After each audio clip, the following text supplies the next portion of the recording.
Is the last one. 知识就是力量，信息就是财富。欢迎来到程欣迪地产世界。2020年似乎对于所有人来说都是记忆犹新的一年，但是对那些有房的和准备买房的人群来说就更加特殊了。在疫情刚刚爆发的时候，很多学者都不看好2020年的房市，因为大量的人员失业、政府的不作为以及社会的不稳定都给买房带来潜在的隐患。今天我们请来了美国顶级房地产经纪商 Cindy 以及公司总部位于Irvine的 Burn 地产咨询公司创始人和首席执行官 Burn 先生作为我们的特邀采访嘉宾，为我们分享一下房市的危机即将到来，以及市场泡沫是 FOMO 还是 TINA。 你好 Cindy。 Hi Burn。 Hello Rain。 节目开始之前呢，请 Cindy 为我们回复一下网友的问题吧，以及介绍一下Burn 先生。因为也感谢很多观众这么多时间2-3个月以来的给我们的支持和鼓励，这里的话我是特别想跟大家分享一下，也因为这些观众的话反馈信息的话，给我们真的是更大的动力，把节目做得更好。下一个的话，我想跟大家先介绍一下，因为今天解释一下，因为呢 Mr. John Burn 待会儿就要跟我们分享了。那我呢，首先跟大家先怎么说呢？先 disclaim 一下，我不是专业的翻译，所以说不要拍砖，也不要攻击我。我的确是尽力而为，给大家在做翻译。所以说呢，至于什么翻译的好不好的话，大家自有评论。但是我在尽我最大的努力，而且因为这是实时翻译，我也不是专业的翻译哈，所以说请大家也希望能够谅解一下。第二点的话呢，刚才那个 slide 去哪里？那第二个问题就是有一个网友，他也没有用他的实名，他用了一个好像是 Orison 的名字，在上面说，我发表了很多就是跟翻译不相关的东西，但是我跟大家解释一下，因为我也是访谈嘉宾之一，所以说呢，我在翻译的同时的话，也会加入我自己一些见解和想法和一些评论，所以说的话呢，我翻译只是翻译就是特邀嘉宾的一些什么总结性的一些结论，然后的话再加上我自己的评论，所以说的话，希望大家的话不要因为我加了我自己的评论，认为我在这里添了怎么说呢？添了很多不必要的翻译，其实不是的，因为我帮他翻译之余的话，我也加了我自己的一些评论。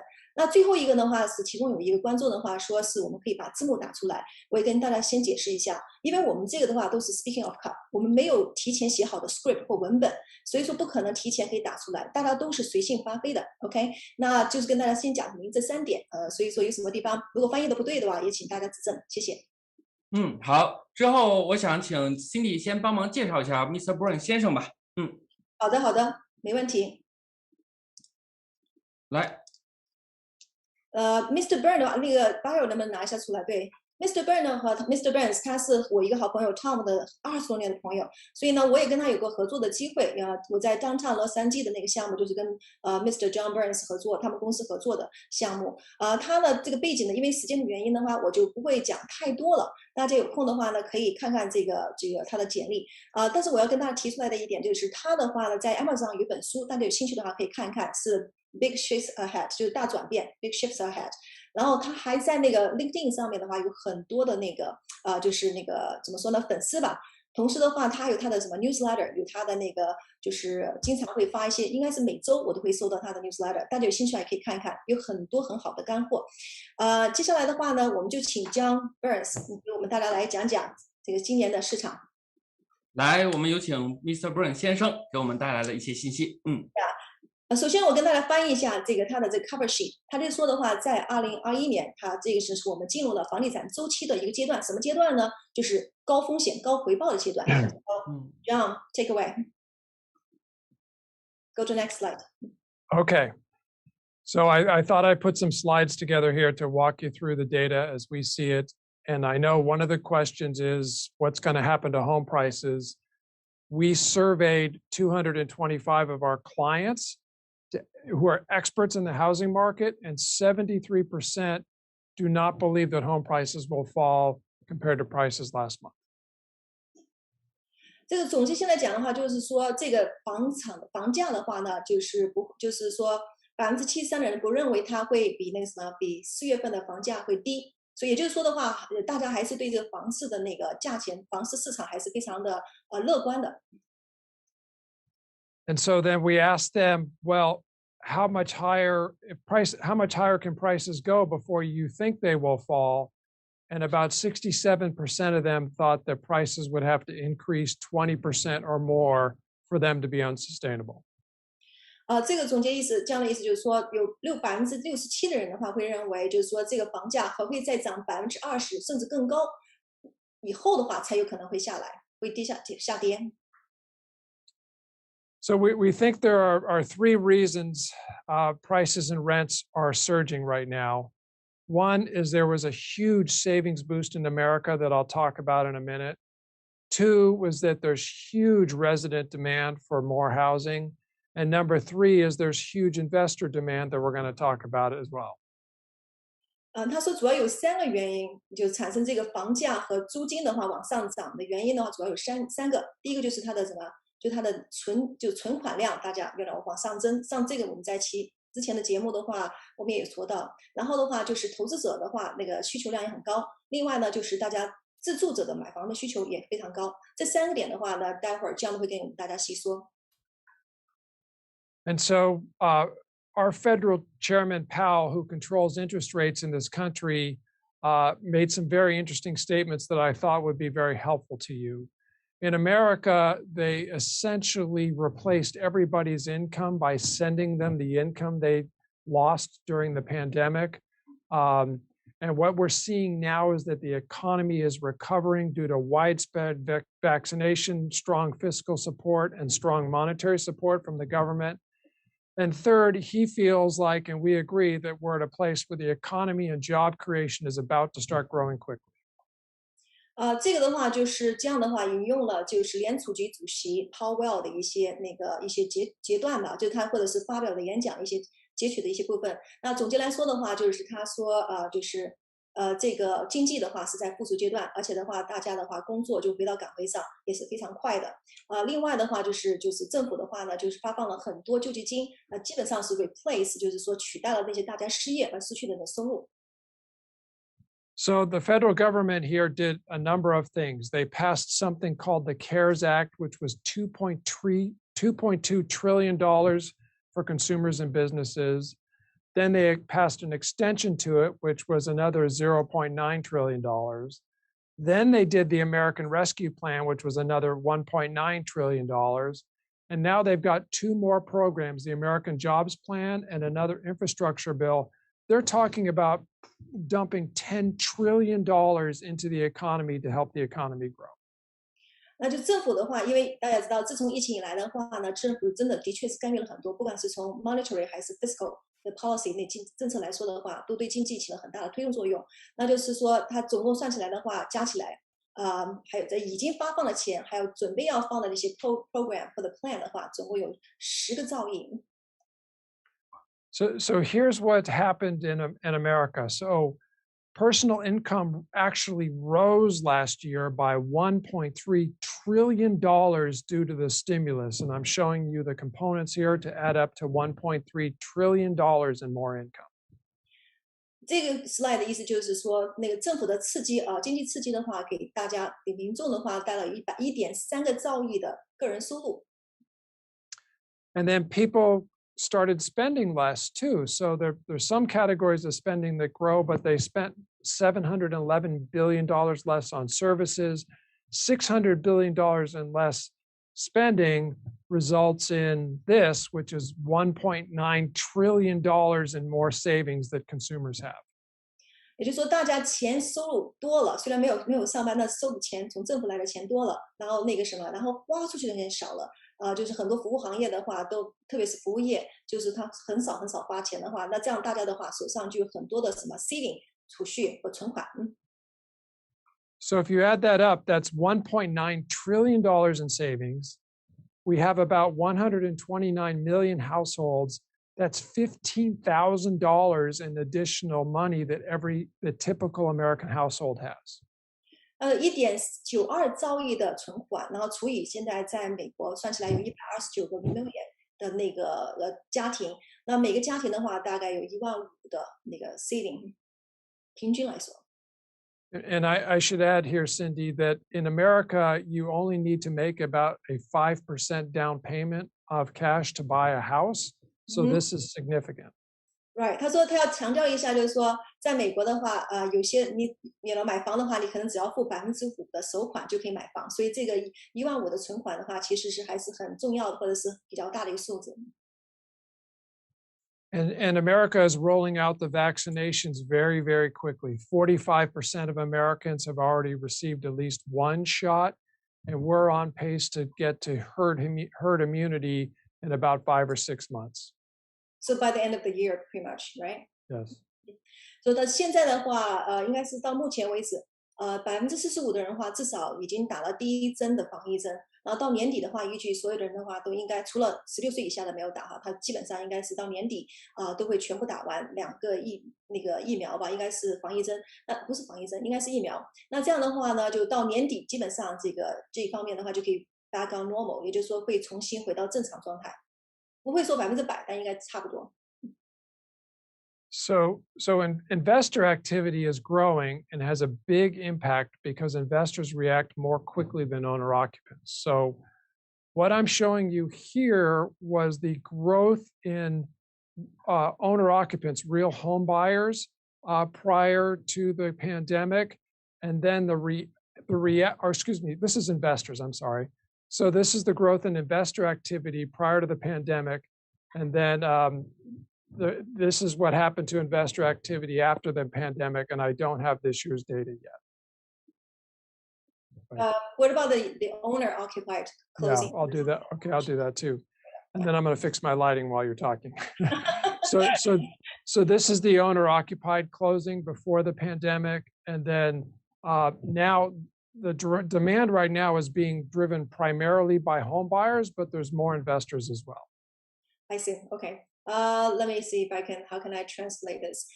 So 你如果看这图表的话，这个蓝色的这个柱呢，就是 column 蓝色的柱状呢，它的意思就是代表的是什么？是投资者他们的他们的就是 closing 就是购买房产。那黄色的就是橙色的颜色的话呢，代表是什么？是自住者购买房产。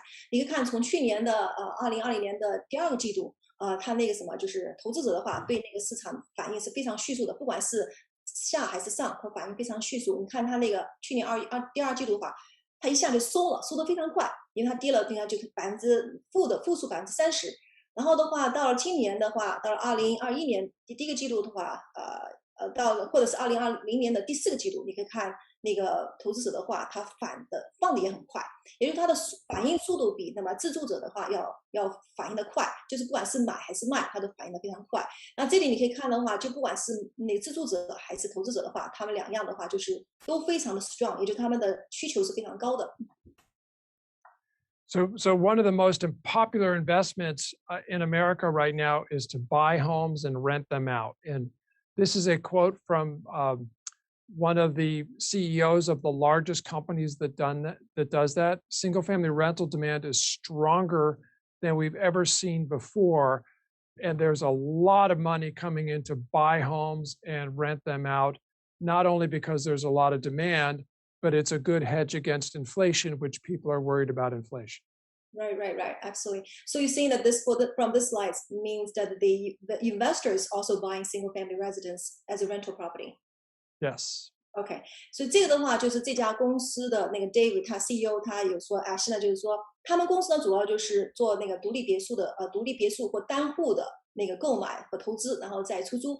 就是说的话，现在独立别墅的话，购买人非常多。除了是自住的话，很大一部分什么是做投资，就很多人买什么独立别墅，买完以后的话就出租，这个需求非常大。就是说应该来说是没有说因为它上面说 ever seen before， 就是比原来相比的话要大很多。And so demand is so strong, and the supply chain has become so constricted that the home builders are running out of homes to sell, so they've stopped selling homes. Right. In Salt Lake, all the materials are on back order, so they can't deliver to the demand. In Phoenix, the trades, which are the people that build the homes, are telling some builders, we're not going to work for you at all because we're too busy. In Dallas, they're intentionally stopping sales in communities. In Denver, they're saying we think this is unsustainable. Go ahead.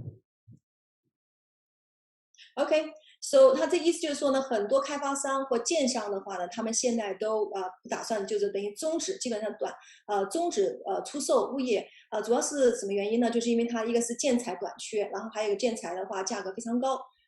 像那个什么木材 ，so the lumber price, as I recall, is 3 times more than before, right, John? So not only because the shortage of the building materials, but also the price of the building materials is actually went skyrocketing, basically. Right. The cost to build a house has increased 13% in 1 year.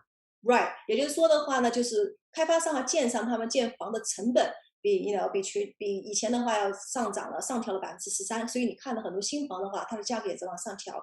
那现在很多开发商的话，他也不打算再出售了，也不是说他们不愿意做这个生意主要是因为什么？没有建材，没有材料，然后去建，他们也没有办法保证那个 delivery 什么时候那房子建好给那个买家，所以说他们干脆就停止出售了。So in America, since the most important thing for consumers is the whether or not they can afford the mortgage payment, we have an index that looks at the mortgage payment compared to people's income, and we've concluded on how over or underpriced the markets are. The red markets here are the most overpriced in the country, and the green are less overpriced or underpriced.Underpriced, right. 像 Burn 他们那个 Real Estate Consulting， 他们公司呢，其中有一个就是分析指标，就是根据目前的 mortgage rate 它的贷款利率also 根据他们当时就是这块区域的人的收入来计算它这个房子的价格或价位的话，是不是超值，或者是说合适，或者是比较就是怎么说呢，性价比非常高。那你可以看这个图上面有3个不同的颜色，绿色、黄色和红色。那这个图其实我很喜欢，你可以看那个就是一目了然了。基本上你可以看到 San Jose 它是15%的，等于说它的价值，它的房子你现在去买，它的房价是比它的价值要超出了15%，也就是它性价比非常低。换句话来说，性价比非常低。另外就是那个 Las Vegas 是3%，超出了它的价值的3%，也就是房价超出了房子价值的3%。那你看那个 Tampa 在佛罗里达超出15%， Dallas 超出11%。Salt Lake City 盐湖城超出13%，还有西雅图超出8%。所以说的话，如果是大家是 investor， 如果你是做投资的人的话呢，你其实应该找什么？找黄色和绿色点的地方。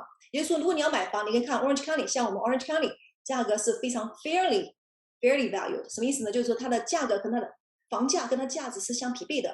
它这个算的话是根据它的 mortgage rate 跟它的那个就是贷款利息来算出来的，也就是说 Orange County 还是非常合理的，包括旧金山 所以波士顿还低一些像你看纽约的话是它的性价比非常高了，因为它低于按照它 mortgage rate 来算的话，它已经是 negative 是负数14%，所以这个图的话，如果是 investor 的话，这张图是应该收藏的。So I thought I'd end with one final slide that will show you how important it is to know the local market. So this is home prices going all the way back to 2002 for America, and prices rose 56% through 2006, and they fell 27% during the downturn, and now they're 37% higher than they were at the prior peak. I'll let you do that one, Cindy. OK， 它这个图示呢，它显示从2002年到现在2020年，去年2020年他说最高点的话是这个美国平均来说，房市最高点的话是增长56%，低点的话是降了27%，然后到今天为止和它最初的最高点，也就是说今天的房价和最初点以前最后一个最高点的房价相比的话，还是增长了37%。So I'm going to give you some sensitivity on how this varies by market. So in Riverside, California, went up 129%, fell 54%, and now it's 10% higher than the prior peak. In Fort Myers, it went up 111%, fell 59%, and now it's about the same price as the prior peak. And then in Atlanta, it only went up 21%.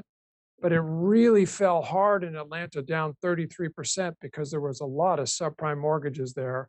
Right. And now Atlanta's much higher priced today. And then finally, Texas only went up a little bit, didn't fall very much at all. But now prices are much, much higher than ever before in Houston. Wow, 这个图真的是，哎呦，很有意思哦，我特别喜欢看这个东西。特别喜欢看这图啊数据的，特别 exciting。那这个的话，你可以，它就是选了几个不同的那个市场，就是地域性不一样的地方。它选了一个是 Riverside， 加州的 Riverside，滨河，然后还有一个是 Fort Myers， 我对佛罗里达不是特别熟悉哈，那个是在佛罗里达，还有一个是在 Georgia 的 Atlanta， 还有一个是在德克萨斯州的 Houston。它的意思就是表示，就每个区域它对什么，对那个它的房价的弹性不一样比如说像在 Riverside 加州，它的最高点之前的最高点是可以达到升到129%，对，129%。那跌的时候跌了54%，然后它又反弹是10%，它就是它的弹性就是根据它的高点和低点的弹性它的一个对比哈。那你要是比较那个像哪个比较像佛罗里达那个是它高点的是111%。它低的时候负数59%降低，然后的话，它到现在为止还是负的1%。也就是说，如果你要是说从投资者的角度来说的话，那我可能就不会去佛罗里达这个地方去买房了，因为它的弹性怎么说呢？就是弹性太大吧，你需要的是比较稳定的嘛，没有什么弹性的所以说的话，你要看这图示的话，那大家应该去买的地方应该是 Houston, Texas，right? That would be the good place to go. 你看为什么呢？它在高点的时候，虽然说它没有高的离谱，像那个什么，像佛罗里达高了111%，它是只是增长了23%，但是你看它低的时候，它是跌2%，然后它又反弹回来的时候，到现在为止它增了83%。也就是说的话，如果你要找一个稳定的市场的话，那 Houston, Texas is a good place to go。然后那个什么佛罗里达那就要离得远一点。Thank you. This is a great chart, by the way, John. I love this one. Oh, thank you. Okay, well, that's the final chart. 好， Yeah, 我们有些问题要问你。Okay, we have some questions. 是的。 few questions to ask you. 是刚才我们说的第一个问题，就是关于2020年的第4季度以来，房市一直疯狂的状态。那么我们感觉又回到了2005年呢，是不是不久将来我们会面临另一个房市的泡沫？这是我们第一个问题。 Right. The first question is that since the Q4 of last year, 2020, the market has been so crazy. So I feel like we're back in 2005. So John, do you think we're going to be facing another housing bubble pretty soon? I don't think we're in one right now, but I think we're on pace for one. This level of price appreciation is not sustainable. So I think that the risk is getting high. So you're saying that, oh, I'm speaking English too. Okay, let me just confirm with you. So you're saying that the pricing, the rate it's going is not sustainable. So It's not sustainable. But the pace will be slowing down, right? In terms of appreciation, the pace will be slowing down. You know, it might actually increase before it corrects. Oh, okay. 他就说的话呢，这个房价的话，像这个速度增长，这个速度是不会持久的，不会持续的，涨可能会涨了，但是它不会是以这个速度涨，但是呢，它可能在回调的之前的话，可能还会再涨一些。哦，还会再涨一些。好，我们进入下一个问题，就是房市，我们知道上下起落，您建议人们如何在房地产周期不同阶段进行有效的管理呢？ The second question is that the real estate market goes up and down. So how would you suggest people managing through the different phases of the real estate cycle? Yeah, well, everybody's situation is different. So for homeowners, I advise them that it's always fine to buy a home if you can afford the payment and you're going to live there for a very long time. Even if you bought it the worst time last time, you've done fine. For investors, it's just like the rest of your portfolio. It may go down for a while and then come back up. You can't have any sort of guarantees when you're an investor and you're not in this for the long term.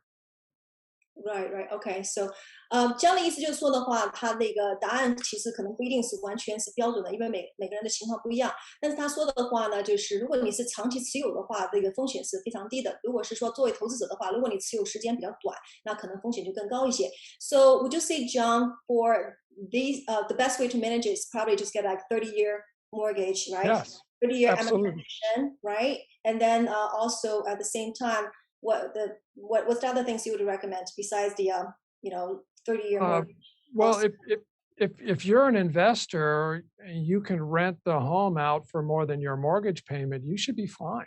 I would not worry about the price as long as the cash flow is positive. OK， 那这样的意思就是说，作为投资者的话，如果你的那个 mortgage 的按揭每个月按揭的话，或者你的那个什么，你的租金超过了你的那租金现金流超过你的按揭的数字的话，按揭的数目的话，那是没有太大关系的。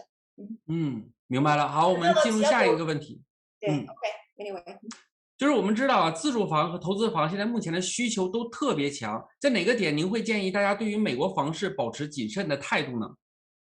So next question is the demand for like self-occupancy and also investor demands are very strong. Both of them are very strong. Right. So at what point you would suggest people stay cautious about the real estate market? Yeah.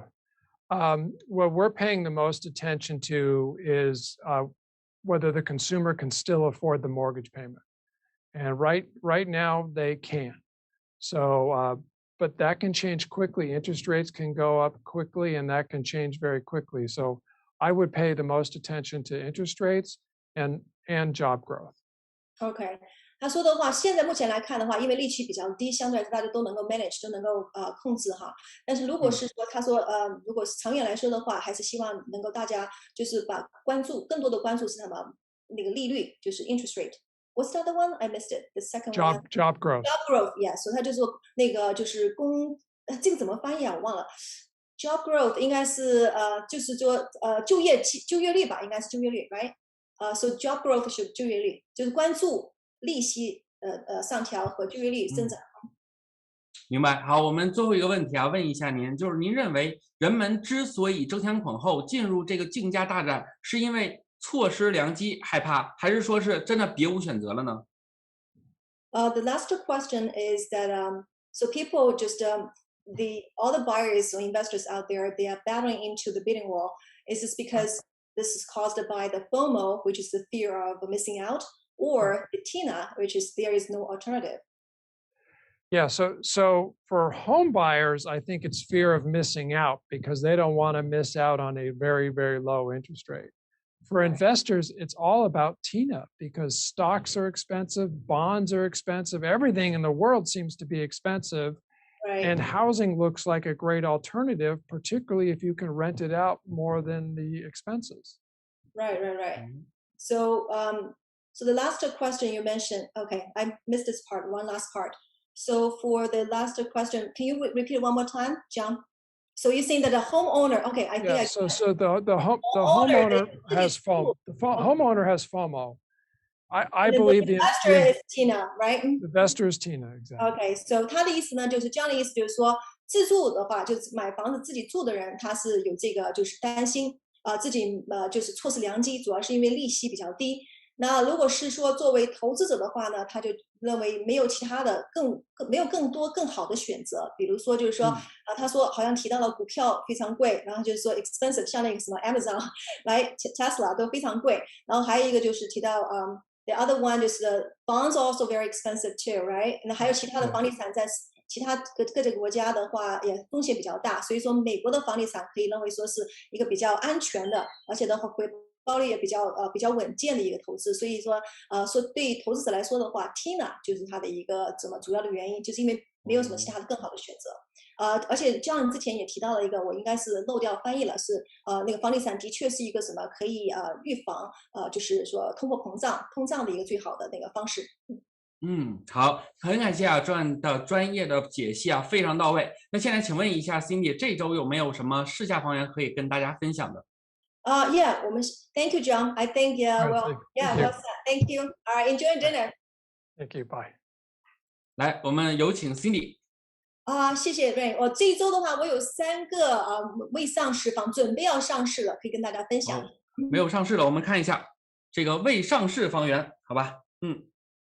好，有3个，来，麻烦导播。好，第一个是在那个 Orchard Hills， 这是一个即将上市的，现在正在准备中，它的要价是389，是5卧6浴非常大，它是有差不多5600平尺的居住面积，它地呢有差不多8400平尺的地，所以在 Orchard Hill 的话有这个地，这个大小还是不错的。它的学分的话呢也给大家，就学区也给大家介绍了在下面，大家可以看那个平面不是平面。888也是很好的学区了，是吧？这个房子是新房吗？